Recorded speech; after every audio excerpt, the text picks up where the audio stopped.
श्री शिवाय नमस्तुभ्यम। हर हर महादेव। जय भोलेनाथ की। आप सभी भक्तजनों का हार्दिक अभिनंदन करती हूँ अपने YouTube चैनल पर। दोस्तों, आज हम शिव महापुराण की कथा में सुनेंगे दक्ष की तपस्या और देवी शिवा का उन्हें वरदान देना। तो मित्रों, श्रद्धा और भक्ति भाव से इस कथा का श्रवण करते हैं। एक बार प्रेम से बोलिए शंकर भगवान की जय। नारद जी ने पूछा, पूज्य पिताजी, दृढ़तापूर्वक उत्तम व्रत का पालन करने वाले दक्ष ने तपस्या करके देवी से कौन सा वर प्राप्त किया तथा वे देवी किस प्रकार दक्ष की कन्या हुई। ब्रह्मा जी ने कहा कि नारद, तुम धन्य हो। इन सभी मुनियों के साथ भक्ति पूर्वक इस प्रसंग को सुनो।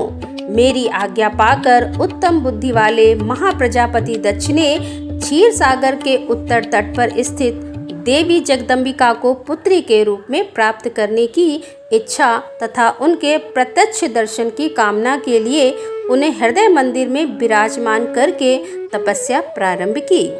दक्ष ने मन को संयम में रखकर दृढ़तापूर्वक कठोर व्रत का पालन करते हुए शौच, संतोष आदि नियमों से युक्त हो 3000 दिव्य वर्षों तक तप किया।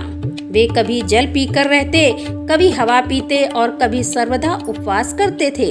भोजन के नाम पर कभी सूखे पत्ते चबा लेते थे। हे मुनि श्रेष्ठ नारद, तदंतर यम नियमात से युक्त हो जगदम्बा की पूजा में लगे हुए दक्ष को देवी शिवा ने प्रत्यक्ष दर्शन दिया। जगन्मयी जगदम्बा का प्रत्यक्ष दर्शन पाकर प्रजापति दक्ष ने अपने आप को कृत्य माना। वे कालिका देवी सिंह पर आरूढ़ थी। उनकी अंग कांति श्याम थी, मुख बड़ा ही मनोहर था। वे 4 भुजाओं से युक्त थी और हाथों में वरद, अभय, नील कमल और खड्ग धारण किए हुए थी। उनकी मूर्ति बड़ी मनोहारिणी थी। नेत्र कुछ लाल थे। खुले हुए केस बड़े सुंदर दिखाई देते थे। उत्तम प्रभा से प्रकाशित होने वाली उन जगदम्बा को भली भांति प्रणाम करके दक्ष विचित्र वचनावलियों द्वारा उनकी स्तुति करने लगे। दक्ष ने कहा, जगदम्बा महामाये जगदीशे महेश्वरी, आपको नमस्कार है। आपने कृपा करके मुझे अपने स्वरूप का दर्शन कराया है। हे भगवती आधे मुझ पर प्रसन्न होइए। शिव रूपिणी प्रसन्न होइए। हे जगत जगदम्बा, आपको मेरा नमस्कार है। ब्रह्मा जी कहते हैं कि संयम चित्त वाले दक्ष के इस प्रकार स्तुति करने पर महेश्वरी शिवा ने स्वयं ही उनके अभिप्राय को जान लिया। तो भी दक्ष से इस प्रकार से कहा कि दक्ष, तुम्हारी इस उत्तम भक्ति से मैं बहुत संतुष्ट हूँ। तुम अपना मनोवांछित वर मांगो। तुम्हारे लिए मुझे कुछ भी अदेय नहीं है। जगदम्बा की यह बात सुनकर प्रजापति दक्ष बहुत प्रसन्न हुए और उन शिवा को बारंबार प्रणाम करते हुए बोले।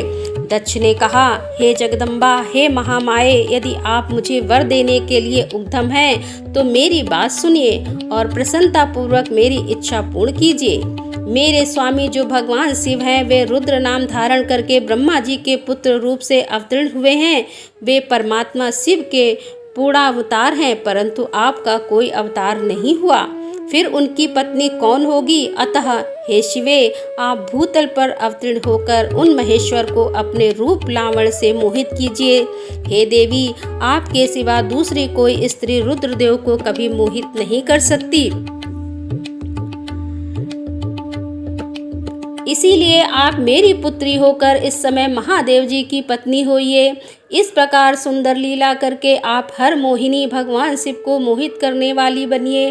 देवी, यही मेरे लिए वर है। यह केवल मेरे ही स्वार्थ की बात हो ऐसा नहीं सोचना चाहिए। इसमें मेरे ही साथ संपूर्ण जगत का भी हित है। ब्रह्मा, विष्णु और शिव में ब्रह्मा जी के प्रेरणा से मैं यहाँ आया हूँ। प्रजापति दक्ष का यह वचन सुनकर जगदम्बिका शिवा हंस पड़ी और मन ही मन भगवान शिव का स्मरण करके वह बोली कि देवी ने कहा कि हे तात प्रजापति दक्ष, मेरी उत्तम बात सुनो। मैं सत्य कहती हूँ, तुम्हारी भक्ति से अत्यंत प्रसन्न हो तो मैं संपूर्ण मनोवांछित वस्तु देने के लिए उद्यम हूँ। दक्ष, यद्यपि मैं महेश्वरी हूँ तथापि तुम्हारी भक्ति के अधीन हो। तुम्हारी पत्नी के गर्भ से तुम्हारी पुत्री के रूप में अवतीर्ण होंगी, इसमें संशय नहीं है।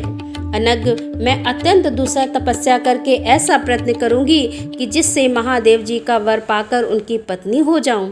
इसके सिवा और किसी उपाय से कार्य सिद्ध नहीं हो सकता, क्योंकि वे भगवान सदाशिव सर्वदा निर्विकार ब्रह्मा और विष्णु के भी सेव्य हैं तथा नित्य परिपूर्ण ही रूप है। मैं सदा उनकी दासी और प्रिया हूँ। प्रत्येक जन्म में वे नाना रूपधारी शंभु ही मेरे स्वामी होते हैं। भगवान सदाशिव अपने दिए हुए वर के प्रभाव से ब्रह्मा जी की भुकुटी से रुद्र रूप में अवतरित हुए हैं। मैं भी उनके वर से उनकी आज्ञा के अनुसार यहाँ अवतार लूंगी। हे तात, अब तुम अपने घर को जाओ। इस कार्य में जो मेरी दूती अथवा सहायिका होगी उसे मैंने जान लिया है।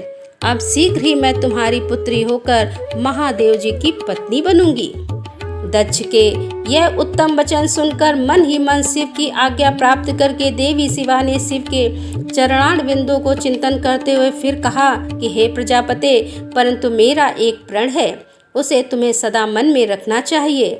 मैं उस प्रण को सुना देती हूँ, तुम उसे सत्य समझो या मिथ्या मानो। यदि कभी मेरे प्रति तुम्हारा आदर घट जाएगा तब उसी समय मैं अपने शरीर को त्याग दूंगी, अपने स्वरूप में लीन हो जाऊंगी अथवा दूसरा शरीर धारण कर लूंगी।